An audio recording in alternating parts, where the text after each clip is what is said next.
la palabra de Dios en el segundo libro de Crónicas, capítulo 29. Antes de leer el pasaje que nos convoca esta mañana, me gustaría mostrarles una imagen de una persona que fue famosa durante un tiempo. ¿Quién reconoce a esta persona? Levante la mano, no diga nada. ¿Alguien la ubica? ¿Nadie? ¿Allá? ¿Una?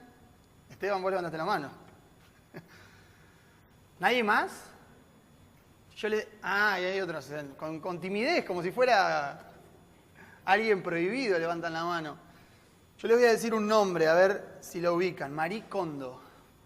¿Sí? ¿Les suena? Sí, ahora acá es el momento donde los hombres dicen, ¿de qué está hablando este chico? Y las mujeres dicen, sí, la ubico.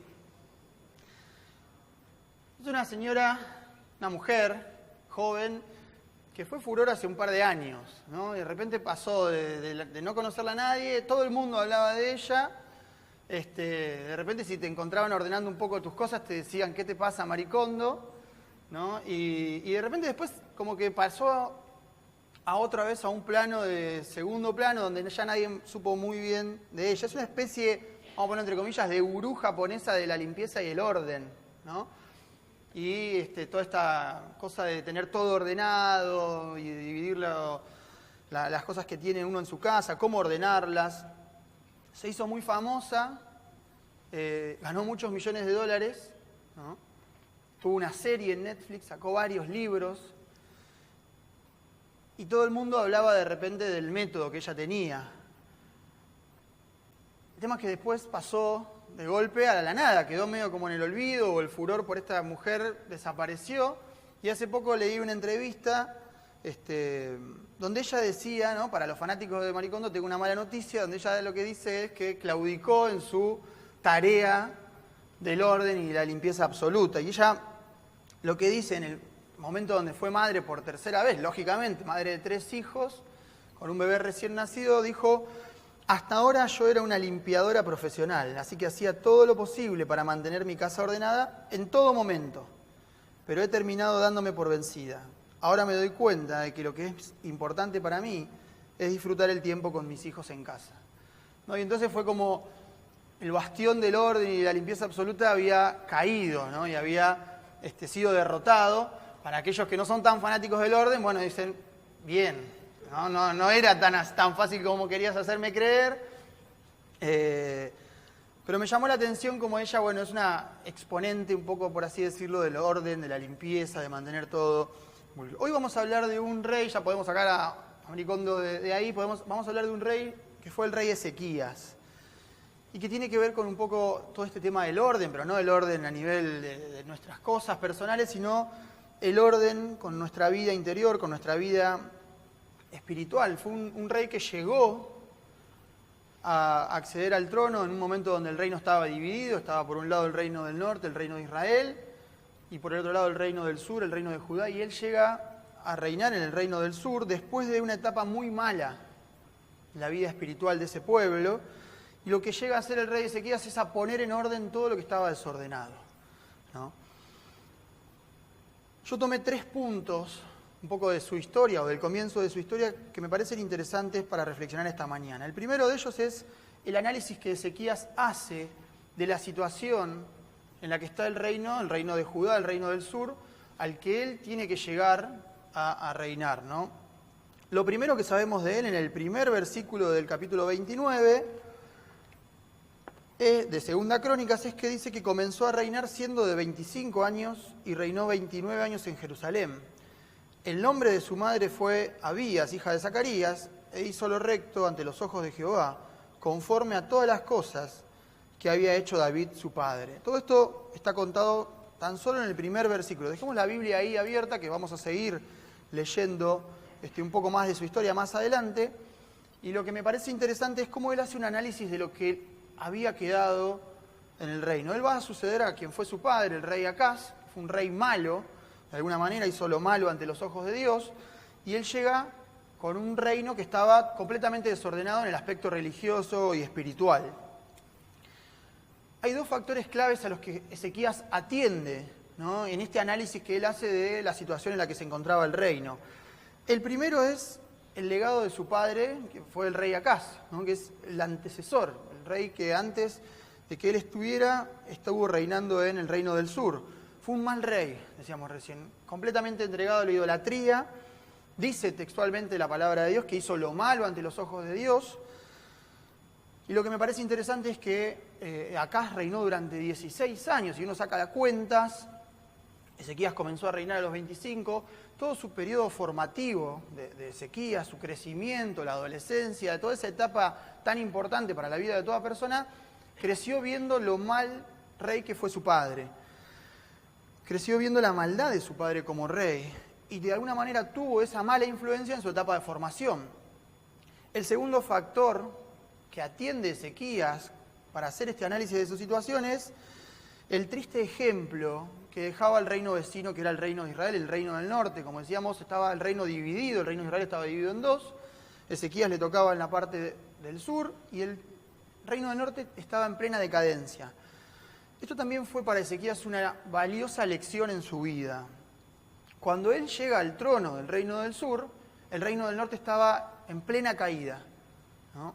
Hacia el 4.º año del reinado de Ezequías, la ciudad de Samaria, que en ese momento era la capital del reino del norte, el reino vecino, va a ser sitiada por el imperio asirio, y 3 años después, 2 años y medio después, 3 años, los asirios toman la ciudad de Samaria y se llevan cautivos a mucha población del reino del norte. Entonces él, en sus primeros 6 años de reinado en el reino del sur, lo que ve es la caída, la decadencia de sus vecinos, del reino vecino. Y cómo ese reino va, de alguna manera, cayendo, hasta que de alguna manera son derrotados por el imperio asirio. Desde el inicio de su reinado, él pudo ver de primera mano todo lo que le sucedió al reino del norte, en que el pueblo rechazó a Dios, que desoyó su palabra y que ese pueblo se volcó a la idolatría, ¿no? Y eso fue una gran enseñanza para fundar las bases sólidas de su reinado. La caída del reino del norte fue una lección aprendida por Ezequías y también las decisiones equivocadas de su padre. Él pudo capitalizarlas. Uno piensa, son 2 aspectos negativos los que él tiene frente a sí. El mal ejemplo de su padre, pero también el mal ejemplo que tenía del reino vecino. Sin embargo, él pudo capitalizar eso negativo para sacar algo bueno, ¿no? Yo siempre pienso que aún de las cosas malas uno puede tomar una enseñanza personal, para hacerlo algo bueno. Dice la palabra de Dios, por eso es que la palabra de Dios sentencia que él hizo lo recto ante los ojos de Jehová. ¿Qué fue lo primero que se ocupó Ezequías cuando llegó al reino? No se ocupó ni de lo material ni de lo político. Él se ocupó estrictamente de lo espiritual, de la vida espiritual de esa nación. Fue lo que, de alguna manera, ocupó su mente y su corazón. Él sabía que el pueblo estaba volcado a la idolatría. Entonces, en primer lugar, se ocupó de corregir aquellas cosas para volver a tener una relación viva con Dios, ¿no? Y para ello toma nota de esos errores ajenos, los errores de afuera, el reino vecino, el reino del norte, pero también los errores de adentro, los errores de su padre Acaz. Y como decía, aspectos que fueron negativos, él los convirtió en cosas positivas, lecciones de vida valiosas para poder construir un reino sólido. Y en segundo lugar, después de corregir aquellas cosas que estaban mal, le importó más agradar a Dios que agradar a los hombres. Volvamos al primer versículo del capítulo que leímos. Se nos dan algunos datos. La edad de Ezequías, el tiempo de reinado que estuvo, el nombre de su madre, que sería interesante analizar como un joven que creció con un mal ejemplo de su padre, sin embargo fue agradable a los ojos de Dios. Seguramente la madre fue una influencia positiva en su formación. El contraejemplo, se da el nombre de su madre, pero inmediatamente la Biblia da la valoración respecto a su tarea. Dice que hizo lo recto a los ojos de Jehová. ¿Cuál es la enseñanza espiritual que yo tomé estas últimas semanas estudiando la vida de Ezequías? Tenemos que analizar nuestra vida interior, analizar honestamente nuestra realidad interior, ¿no? ¿Para qué? Para corregir errores que podamos llegar a estar teniendo y que pasamos por alto, y para además ocuparnos fielmente en agradar a Dios antes que agradar a los hombres. Ezequías tuvo clara una verdad que Pablo le va a transmitir a los Gálatas mucho tiempo después. En Gálatas 1:10, toma un pasaje en versión Dios habla hoy, dice: yo no busco la aprobación de los hombres, dice Pablo, Yo no busco la aprobación de los hombres, sino la aprobación de Dios. No busco quedar bien con los hombres. Si yo quisiera quedar bien con los hombres, ya no sería un siervo de Cristo. Dice Pablo, y esto es algo que entendió perfectamente Ezequías. Él tenía que agradar a Dios antes que a los hombres. Yo me detuve a pensar, esto no lo dice la Biblia, pero me detuve a pensar cómo se habrá comportado el entorno de Ezequías en estos primeros momentos cuando él llega al reino. Digo, seguramente muchos de los que formaron parte del gobierno de su padre Acaz estaban ahí, cerca de Ezequías también, viendo de alguna manera las decisiones que estaba tomando. Y dice la Biblia que desde el primer mes, ¿no?, apenas asume su reinado, él ya empieza esa reforma religiosa. Entonces me pregunto cómo ese entorno lo habrá visto a Ezequías. Tal vez habrá intentado influenciarlo para que los cambios no sean tan drásticos, para que todo siguiera por el mismo camino por el que venía. Ezequías tenía claro a quién agradar. Desde el primer momento tuvo claro a quién agradar. Como nación había mucho que corregir para volver a agradar a Dios, y de esas cosas se ocupó Ezequías. Lo segundo que me parece interesante fue la determinación que tuvo él como rey, ¿no? Fue un gran rey en parte por su determinación para cambiar el rumbo. Vamos a leer desde el versículo 3. En el mes primero del primer año de su reinado, Ezequías abrió las puertas del templo del Señor y las reparó. Convocó a los sacerdotes y levitas, los reunió en la plaza oriental y les dijo: escúchenme, levitas, santifíquense ahora y santifiquen el templo del Señor, el Dios de sus padres. Saquen del santuario toda impureza, porque nuestros padres se han rebelado, han hecho lo malo a los ojos del Señor nuestro Dios, pues lo han abandonado. Se han apartado del tabernáculo del Señor y le han dado la espalda. Hasta llegaron a cerrar las puertas del atrio y apagaron las lámparas. No quemaron incienso en el santuario ni ofrecieron holocaustos al Dios de Israel. Por eso la ira del Señor ha venido sobre Judá y Jerusalén y los ha entregado a la confusión, a ser objeto de maldición y de burla, como ahora pueden ver. Miren a nuestros padres muertos a filo de espada. Por eso nuestros hijos y nuestras hijas y hasta nuestras mujeres han ido al cautiverio. Pero yo he decidido hacer un pacto con el Señor, el Dios de Israel, para que aparte de nosotros el ardor de su ira. Me gusta la determinación que tiene Ezequías para cambiar el rumbo. Él sabía que las cosas no estaban bien, ¿no? Un rumbo que como nación los había alejado de Dios. Años dedicados a la idolatría y a darle la espalda a Dios. Por lo menos 16 años que son el reinado de su padre. Y él estuvo decidido a empezar desde el primer momento de su reinado esa reforma religiosa. Como decíamos, en el versículo 3 dice, en el primer año de su reinado, en el mes primero, no demoró nada. Desde el primer momento en que accedió al trono, él entendió que había que volver a abrir las puertas del templo y había que repararlas, ¿no? Se demuestra su determinación, su celeridad para corregir lo que estaba mal. Estaba tan mal ese pueblo que las puertas del templo estaban cerradas y rotas. Y entonces él se dedicó, lo primero que hizo fue abrirlas y repararlas. Fue un rey decidido, porque un siervo de Dios hace lo correcto ante sus ojos. Y hacer lo correcto es vivir bajo las normas de la palabra de Dios. Es vivir, como dice la carta de 1 Juan, en la verdad y en la luz. Israel venía de vivir años, décadas en tinieblas y en oscuridad. Y Ezequías vino a ordenar eso, vino a poner en orden eso que estaba mal. Un siervo de Dios, como fue Ezequías, toma rápidas medidas para corregir lo que está mal. Si hay algo que hay que cambiar, hay que hacerlo rápido, hay que hacerlo ya. La palabra de Dios es terminante respecto a estas cosas. El Evangelio de Mateo dice en palabras de Jesús, por tanto, si tu ojo derecho te hace caer en pecado, sácatelo y deshazte de él. Es mejor que se pierda uno de tus miembros, sino que todo tu cuerpo sea echado al infierno. Y si tu mano derecha te hace caer en pecado, córtatela y deshazte de ella, ¿no? ¿Qué está haciendo Jesús? Está usando un recurso literario como la hipérbole, que es una exageración, para ilustrar una verdad espiritual.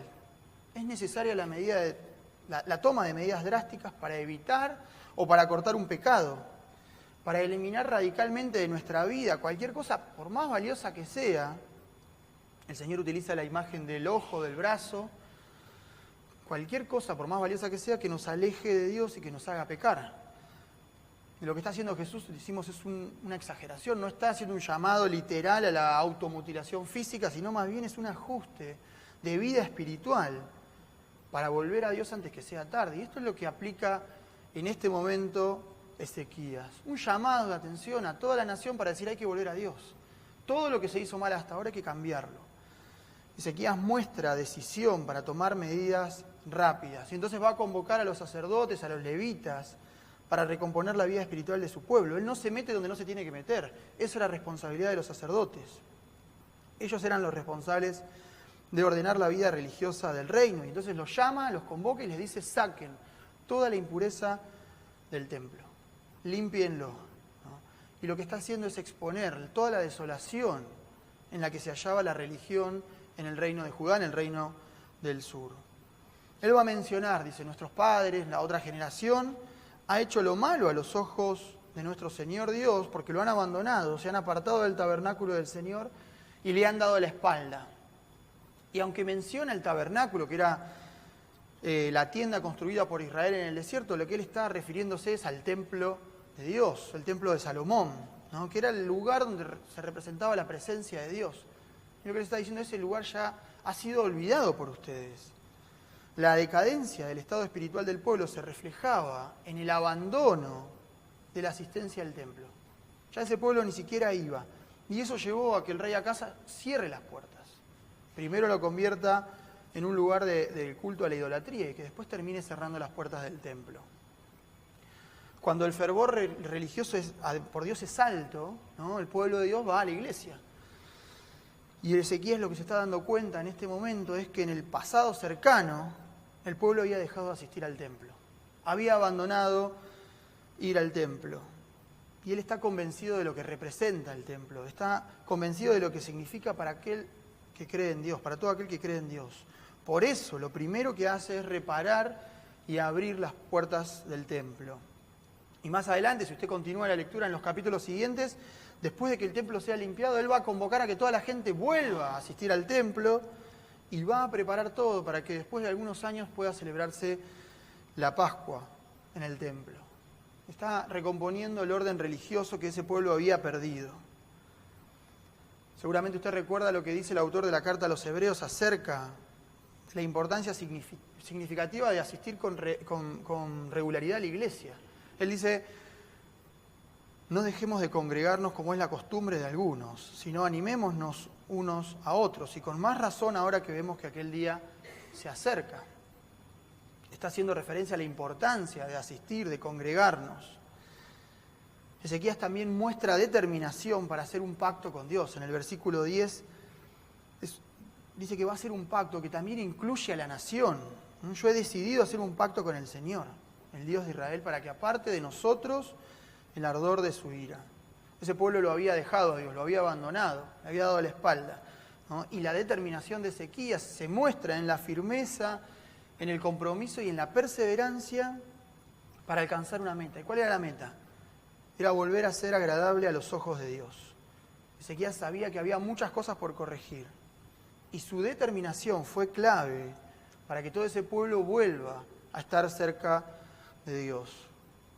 Creo que para nosotros es un ejemplo la determinación de Ezequías, un ejemplo de decisión y justamente de determinación al buscar a Dios, ¿no? Que esa búsqueda sea una búsqueda honesta y sincera, no algo rutinario. Que el tiempo de adoración, cuando venimos a la iglesia, cantamos las canciones, no sea algo que se convierta en rutina, que simplemente repitamos letras de canciones que no signifiquen nada, sino que todo lo contrario, que ese tiempo de adoración sea un tiempo de oración donde volquemos nuestro corazón a Él, expresando a través de la música todo lo mucho que tenemos para decirle, que el tiempo de lectura bíblica, de oración en casa, sea un tiempo de intimidad, que lo respetemos, que lo busquemos a Él de corazón. Hacia el final del capítulo 28, el capítulo anterior, en el que leímos, en 2 Crónicas, se hace un perfecto resumen del estado en el que había quedado el templo, ¿no? Debido a la desastrosa administración de su padre, el rey Acaz. Dice casi al final del capítulo 28, Acaz ofreció sacrificios a los dioses de Damasco, que lo habían derrotado. Esta es una nación extranjera. Y dijo, ya que los dioses de Siria ayudan a sus reyes, yo también voy a ofrecerles sacrificios para que me ayuden. Pero esos dioses fueron la ruina de Acaz y la de todo Israel. Además de todo esto, Acaz recogió los utensilios del templo de Dios y los hizo pedazos. Luego cerró las puertas del templo del Señor y se hizo altares por todos los rincones de Jerusalén. En ese estado general de idolatría tiene que comenzar su reinado de Ezequías. Así estaba la nación en la que él tiene que llegar a reinar. Por eso la situación requería tomar fuertes medidas. Él tuvo por delante un enorme desafío: hacer volver a Dios a todo ese pueblo que se había desviado. ¿Cuáles fueron las medidas que tomó? Con rapidez, con celeridad. Esto está contado en el segundo libro de Reyes, ¿no?, que también cuenta la historia paralela del reinado de Ezequías. En primer lugar, quitó los altares, los lugares altos, y prohibió la adoración en esos lugares, ¿no? Eran altares populares donde la gente iba y hacía sacrificios a su antojo. En segundo lugar, quebró y cortó las imágenes de Acera, que era una diosa cananea de la fertilidad y del amor, y que ya estaba por todo Israel. Y en tercer lugar, destruyó la serpiente de bronce de Moisés, que está contado en el libro de Números, que había llevado a ese pueblo a la idolatría. La serpiente había sido creada por Moisés por orden de Dios para sanar al pueblo, ¿sí? Un pueblo rebelde que habían sido mordidos por unas serpientes en el desierto. Seguramente ese elemento litúrgico fue guardado en el templo, pero ya el pueblo se había desvirtuado tanto, se había inclinado tanto a la idolatría que habían tomado ese elemento y ya lo estaban adorando como si fuera un Dios propio. Se habían olvidado del Dios creador y estaban adorando a esa imagen. Ezequías fue uno de los reformadores más celosos del reino de Judá y terminó con la idolatría, ¿no? Dice un comentarista acerca de su reinado: Dios nunca estuvo contento con todas estas prácticas idolátricas, nunca, pero ninguno de los otros buenos reyes tuvo el valor de prohibirlas. Ezequías sí, ¿no? Me llamó la atención que menciona que hubo otros buenos reyes antes que él, pero dice que ninguno de esos buenos reyes se animó a prohibir la idolatría en el pueblo. Ezequías fue el primero. Fue un rey valiente, ¿no?, porque puso su esperanza en acción. Ese valor con el que él llevó adelante su reinado, su ministerio, su mandato, tiene un origen que creo que nosotros debemos imitar. El libro de Segunda Reyes, en el capítulo 18, dice así: Ezequías puso su esperanza en el Señor. Puso su esperanza en el Señor, Dios de Israel. Y ni antes ni después de él hubo otro rey como él entre todos los reyes de Judá, pues siguió al Señor y no se apartó de él. Al contrario, obedeció los mandamientos que el Señor le prescribió a Moisés. El Señor estaba con Ezequías, y a donde quiera que él iba tenía éxito. Me gusta el primer versículo, ¿no? El versículo 5, dice que puso su esperanza en el Señor. Puso su esperanza en Dios. El nombre de Ezequías significaba Jehová es fortaleza, y él hizo honor a su nombre. Colocó la esperanza en el lugar correcto para afrontar el desafío que tenía por delante. Yo imagino que llegar al lugar donde él llegó después de tantos años de idolatría no era fácil. Se podría haber dejado llevar por ese mandato tan humano que nos dice, bueno, vamos de a poco, vamos viendo qué se puede mejorar. Ezequías llegó y cambió todo lo que tenía que cambiar para ser una nación agradable a Dios nuevamente. La esperanza ubicada en el lugar correcto para afrontar los desafíos que Dios pone delante nuestro. Y seguramente cada uno de nosotros tenga desafíos que el Señor vaya poniendo delante de nosotros a lo largo de este año. ¿Dónde va a estar puesta nuestra esperanza? ¿En quién vamos a confiar para encarar esos desafíos? Eligió a las personas indicadas para realizar la tarea. Había que limpiar todo el templo. Esto también habla de su correcto liderazgo. Les dio apoyo, motivación y la confirmación que necesitaban. Los sacerdotes y los levitas seguramente en estos últimos años, en el reinado de su padre, habían quedado olvidados. Un costado, ya el templo estaba cerrado. Dice que él los convocó, los reunió y les dijo: escúchenme, levitas, santifíquense ahora y santifiquen el templo del Señor, el Dios de sus padres. Saquen del santuario toda impureza. No se engañen, hijos míos, que el Señor los ha escogido para que estén en su presencia y les sirvan y sean sus ministros y le quemen incienso. ¿Cuál era el trabajo que tenía este grupo de sacerdotes y levitas? Tenían que purificar la casa de Dios. ¿De qué? De toda la basura acumulada en esos años en que el templo había permanecido cerrado y de todos los ídolos y de los altares idolátricos que se habían levantado dentro del templo. Si usted continúa leyendo el capítulo 29, se va a dar cuenta que en 16 días sacerdotes y levitas dejaron todo en orden. Limpiaron la casa de Dios. Los sacerdotes sacaban de adentro del templo hacia el atrio la basura y los levitas lo llevaban y lo tiraron en el torrente de Cedrón. Cuando Dios pone en nuestro corazón la necesidad de un cambio, de corregir aquellas cosas que están mal, no hay tiempo que perder. Y esto es algo que Ezequías entendió perfectamente. Cuando Dios puso en su corazón que había un cambio que hacer, que había que dejar atrás toda una etapa de malos hábitos, de malas actitudes, de malas conductas, no había nada de tiempo que perder, había que aplicar esos cambios inmediatamente. Ellos como nación habían recuperado con Moisés hace ya casi más de 700 años la libertad, habían salido de Egipto, habían dejado la esclavitud atrás, pero en este último tiempo se habían vuelto esclavos de la idolatría, ¿no? Y entonces el reino del norte, por ese pecado, ya había perdido su tierra.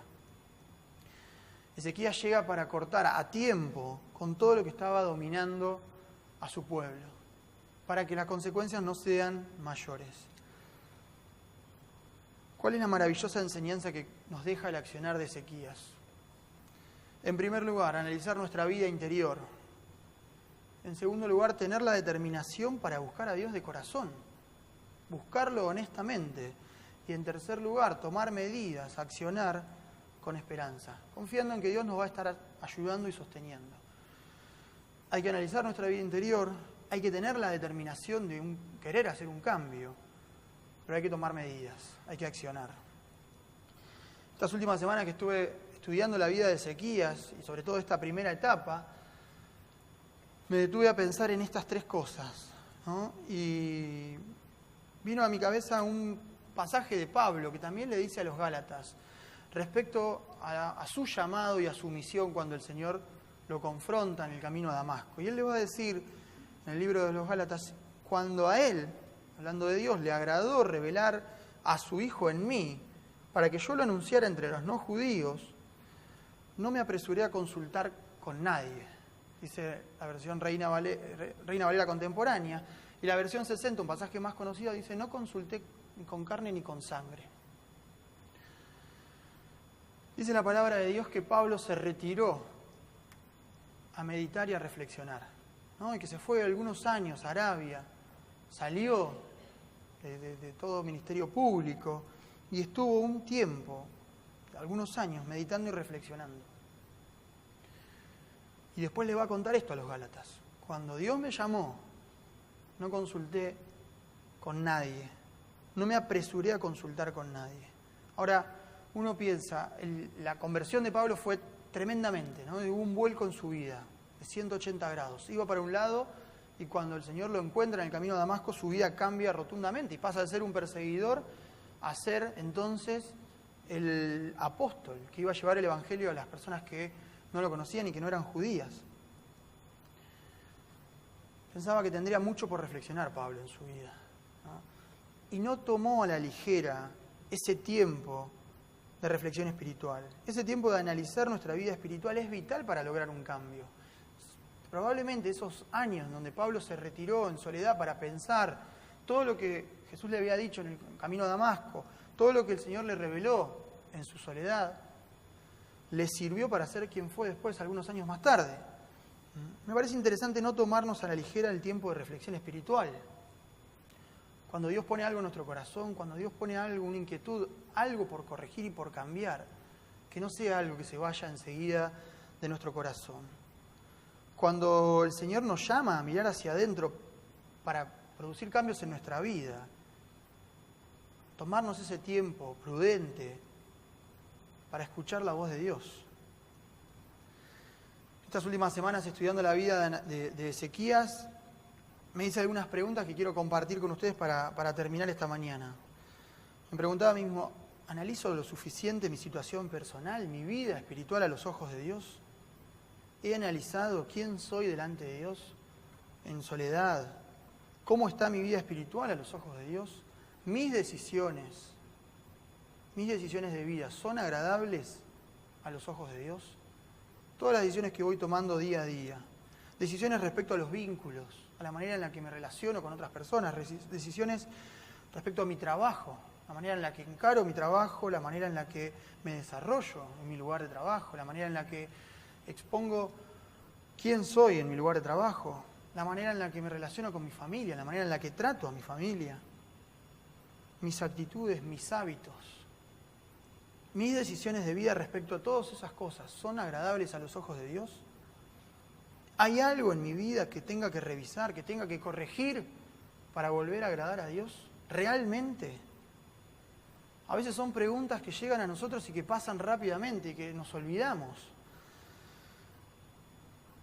Yo no sé si usted, pero yo sí, tengo más de una mancha en mi casa, ¿no? Un día como hoy, seguramente cuando llega, después de mucha agua, siempre alguna manchita de humedad aparece en alguna pared, en el techo. Y muchas veces el hecho de vivir, ¿no?, cotidianamente, las paredes se marcan, se raya algo. Empezamos a notar ciertas manchas, ¿no?, en la cotidianidad de nuestro día a día, manchas físicas, digo, que uno puede ver en una pared, en un techo, en algún lugar. ¿Qué pasa con esas manchas? La primera vez que la vemos decimos, tengo que llamar al pintor, o tengo que ir a comprar un pincel y pintar, tengo que llamar a alguien para arreglar esto. El segundo día lo converso con mi esposa y digo, bueno, ¿cómo hacemos para que esto solucionarlo? Ya la segunda, tercera semana que vemos la mancha ahí, esa mancha parece que está incorporada a nuestra vida, ¿no? Entonces llegamos y saludamos a mi esposa, a mi hijo y saluda a la mancha ya después. Y esa mancha pasa a formar parte de nuestro día a día, ¿no? Y entonces, ¿qué pasa en nosotros? Pasa un acostumbramiento. Ya eso no nos genera incomodidad, ya eso no nos genera nada. Está ahí, forma parte de nuestro día a día. Y creo que muchas veces en nuestra vida espiritual pasa lo mismo. Nos acostumbramos a nuestras manchas personales. Todos tenemos hábitos, actitudes, relaciones que tenemos que de alguna manera corregir, ¿no? Y que el hecho de que estén ahí, las hemos tomado como natural, pero no significa que Dios las esté aprobando. Esas manchas ya las hemos naturalizado en nuestras vidas. Y entonces lo que en un primer momento nos generó alguna inquietud porque sentimos que Dios nos había hablado respecto a eso, pasó el tiempo y nos acostumbramos a vivir, a convivir con esas manchas. Mire, el reino del sur, el reino de Judá, había durante 16 años se había acostumbrado a la idolatría. Había formado tan parte de ese pueblo que ya a la gente, al pueblo, no le pareció anormal que las puertas del templo se cerraran. Se habían acostumbrado, habían naturalizado esa mancha, ese pecado, esa actitud indebida. Estaba ahí, pero ellos ya no la veían. Y tuvo que llegar Ezequías para decirle, esto no va más. No pueden seguir así. Esto que está acá, delante tuyo, hay que cambiarlo. Bueno, vamos viendo, no, hay que cambiarlo ya, porque Dios no lo aprueba, porque esto fue lo que permitió que el reino del norte cayera en desgracia, y esto es lo que te va a llevar a vos también, Judá, a caer en la misma desgracia. Yo siento que la historia de Ezequías, por lo menos para mí, este último tiempo, estas últimas semanas, fue Dios hablándome y diciéndome, marcándome que esas manchas deben ser limpiadas. Y tal vez hoy Dios nos está marcando que esas manchas que están en nuestro interior deben ser limpiadas. Manchas espirituales que solo yo y solo Dios conocemos. Manchas espirituales que deben ser purificadas. Que estén ahí no significa que Dios las apruebe. Que están ahí y que ya nos acostumbramos a verlas. La sangre de Cristo limpia nuestras manchas. Y como dice la primera carta de Juan, si confesamos nuestros pecados, Él es fiel y justo para perdonar nuestros pecados y limpiarnos de toda maldad. Creo que no hay mejor pasaje para entender lo que Dios quiere decirnos esta mañana. Llamó mucho mi atención un último detalle que quiero mencionar acerca de la caída del reino del norte, que para mí fue una lección de vida que Ezequías tomó nota para construir un reinado sólido y sobre todo un reinado agradable a los ojos de Dios. Una lección de vidas para Ezequías. Dice 2 Reyes 17, capítulo 17, versículo 9, y los hijos de Israel hicieron secretamente cosas no rectas contra Jehová, su Dios. Los hijos de Israel hicieron secretamente cosas no rectas contra Jehová, su Dios. Creían, ¿no?, ingenuos, que podían ocultar algo delante de nuestro Dios. Llamó mucho mi atención ese versículo, porque lo primero que se dice de Ezequías cuando abrimos la Biblia es que él hizo lo recto a los ojos de Jehová, ante los ojos de Jehová, ¿no? Me pregunto, ¿cómo está lo más íntimo de nuestro ser? ¿Cómo está lo más secreto? ¿No? Aquellas cosas que solamente Dios y yo conocemos.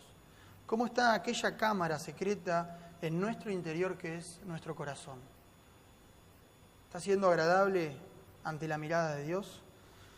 Termino con un último pasaje del sabio Salomón en los Proverbios que dice: sobre toda cosa guardada, guarda tu corazón, porque de él mana la vida.